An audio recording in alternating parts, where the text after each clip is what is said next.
Okay, you should have just finished watching the video about infinitives and indirect statements. It was a basic introduction to them.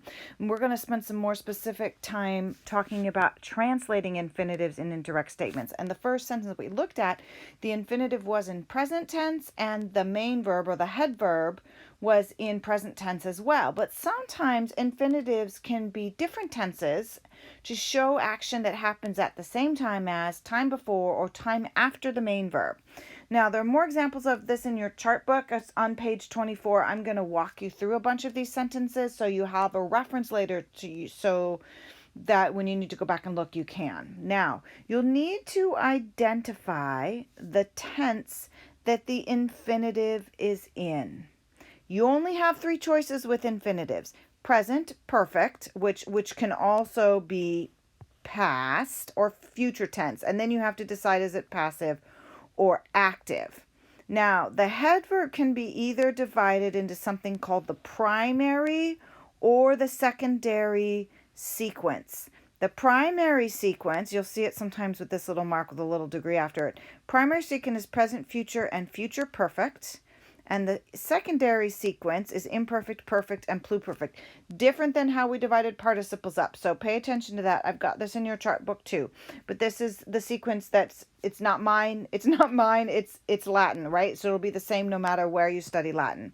So knowing these two things will tell you how to translate. So let's go back to our first sentence. Dico pueros pugnare. The infinitive is in present tense, which means, if you take a look here, which means it's in the primary sequence. And that tells us that it is occurring at the same time as the main verb. So the infinitive, and here it is, it's the present tense, the first thing you do. So it does not mean the head verb has to be present as well, although it can be. And it is here, okay? Don't think that they have to be the same. So if you get confused as to the possibilities for translating, you can see the options on page 24 in your chart book. So here's our options for present. You can say verbs, is are verbing, or does verb. So we already know this translation. I say that the boys are fighting, but there's a couple other ways to do it. These are all present tense. All of these count. I say that the boys fight. I say that the boys do fight. The most important thing to notice is the fighting is going on at the same time I am speaking. And when we translate it, you have to, because it's in the present tense. And you remember, if it's in present, that means it's going on the same time as the head verb. Okay, let's look at another one. Dixi pueros pugnare. Okay, now, the infinitive is in the present tense primary sequence again. So, when is the action of the infinitive occurring? It's occurring the same time as the main verb. So, this happens to be in present again. What tense is the main verb in? It's in perfect, or what we call past tense, right? Either one of those is fine. So, it's in perfect past tense. Here's our options. Again, in your chart book, you'll have these options laid out as well, but I'm going to put the options for perfect in here. The options are of the main verb, to translate the main verb, are verbed, was, were verbing, did verb, has, have verb.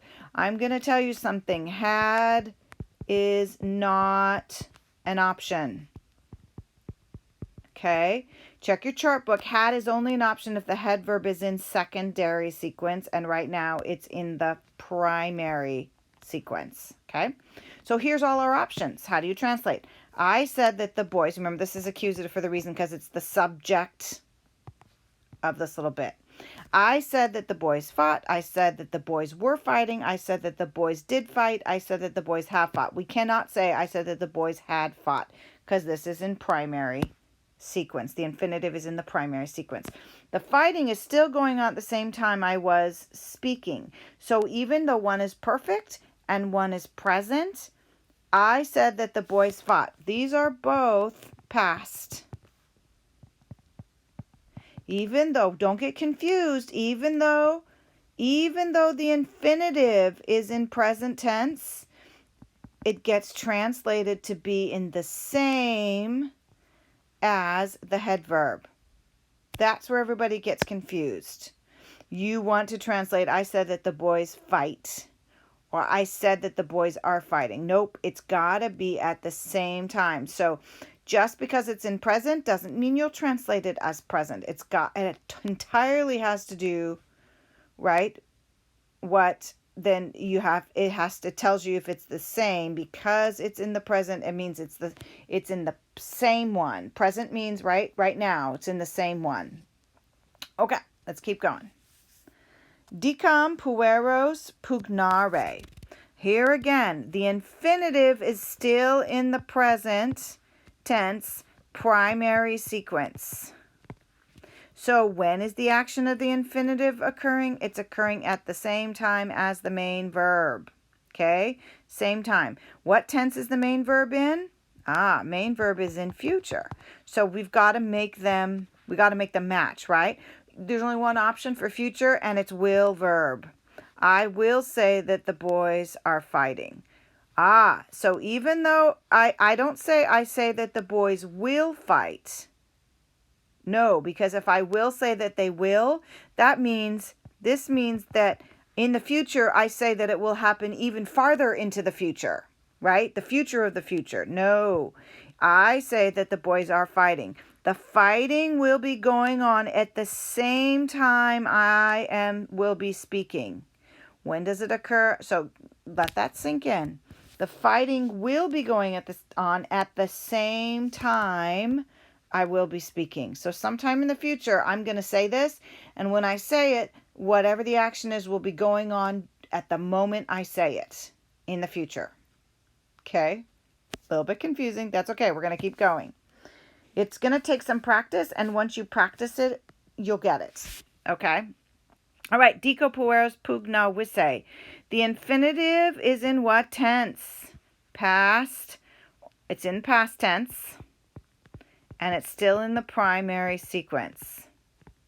And it's a perfect infinitive.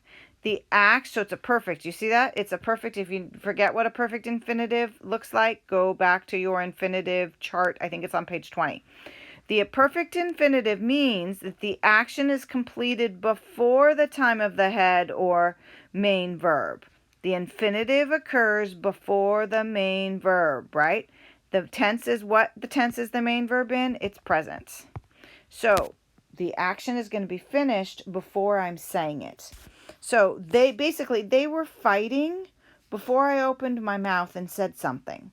The head verb will be in the present tense because I'm saying it right now, but the action, the infinitive, will be in one of the perfect options. It happens. Okay. I say that the boys fought. I say that the boys, remember this has to be in present because it's in present here. You cannot change the tense of the tense of the main verb or the head verb will always be translated in tense you put it in. So that's easy. That won't change. The weird thing is the infinitive. I say that the boys fought. I say that the boys were fighting. I say that the boys did fight. I say that the boys have fought. All of those are totally appropriate options. Okay, let's look at the next one. Dico pueros pugnaturos esse. What tense is the infinitive in right here? That's the new one I just told you about. It's future active. Right? We know with a future infinitive is the action occurs after the time of the head verb. This is the first time we've seen this. So notice that this sentence contains a future active infinitive. Remember the rule. In the case of perfect passive or future active infinitives, the infinitive must match the subject accusative in gender, case, and number. So this is why you have OS and OS. It's the only time that I guess you can say they're never really conjugated. They can be declined. So pueros is masculine, accusative, plural. So this has to be masculine, accusative, plural. And it is. Remember, it's got the essay. You put an essay on the end of it. Okay. It requires that the infinitive form be pugnaturos essay. All right. So the head main verb, Deco, it's just in the present tense. All right. Are they fighting at the same time I am saying the head verb in the sentence? Sorry, it says he, but it should be head verb. Right? No. The head verb is in the present tense and the infinitive will be in the only future option. I'm saying it, but they're going to perform it. They're going to fight in the future. So I say that the boys will fight. I'm saying it now, but the infinitive tells me that it'll happen sometime in the future. Okay. Now, let's try a couple more, and these all have a pattern. Here's our rule, okay? Here's how we do it. 1, 2, 3, right? Identify the tense and voice of the head verb and the infinitive. You have to decide when the action is occurring in relation to the head verb. Does it happen at the same time, the time before, or the time after? And you can go back on the bottom of page 24 and it gives you the 3 options of present perfect or future infinitives. It tells you right there if you forget, okay, until you get practice at this. And then you have to translate. So if I said, Dicetis pueros pugnawisse, head verb is in the future. Pueros, of course, is accusative. It's always accusative. The infinitive is in the perfect. So that means it's time before, right? Perfect means in the past, right? It's before the action occurs and is completed before I say. But remember, this has to be translated future because that doesn't change. Don't let that confuse you. The only weird thing is how do we translate? Make sure the infinitive translates. So you all will say that the boys have fought.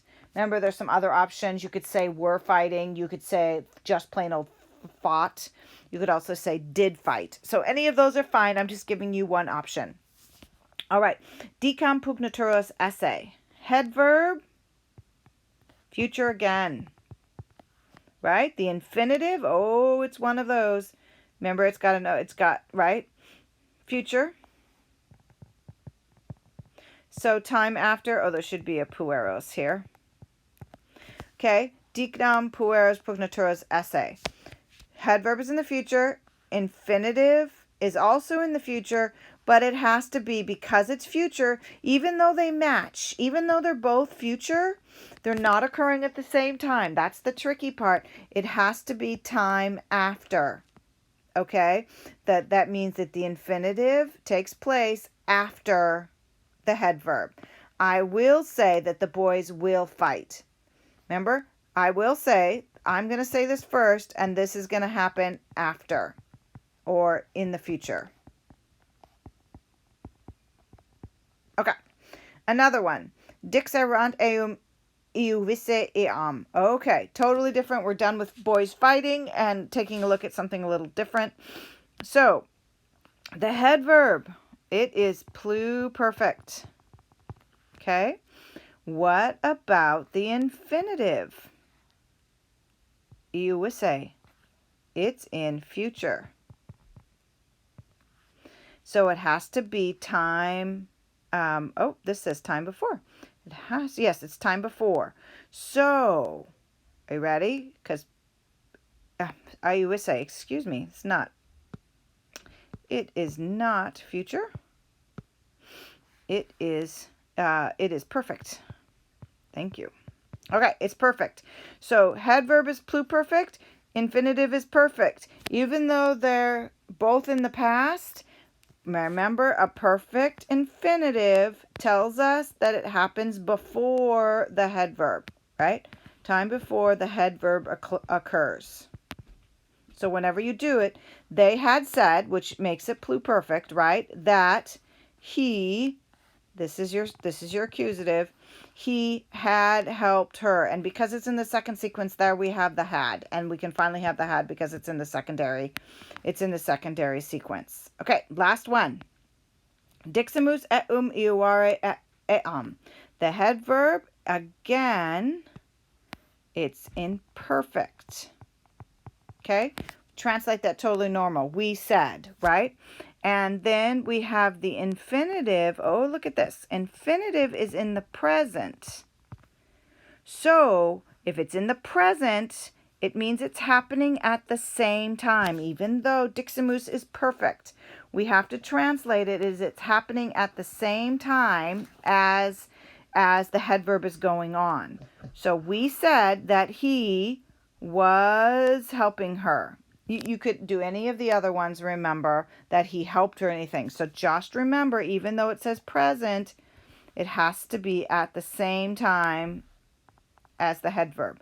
That is the confusing part, but walk it through, and as long as you do, these just get in a pattern, and the more you practice, the more it'll make sense to you. Okay, couple more things. If the subject of the indirect statement, okay, is he, she, it, or they. Remember, that's normally the accusative. The subject is what it's in the we call the accusative subject. For a long time, it was pueros. The boys were fighting. If the subject of the indirect statement is he, she, it, or they, and is the same as the subject of the head verb. So you're talking about, so the boys say the boys were fighting, or he said he was helping, any of that kind of stuff. So the subject is this of the main verb of the main part of the main verb is the same as the subject of the indirect statement. Use the reflective say as the subject accusative. Otherwise, use is, ia, id in the accusative with the appropriate number and gender. So here's an example. Gaius dicit se Claudia mamare. Say is referring back to Gaius. That tells us that because it's a say. Now, Gaius says that Gaius says that he loves Claudia.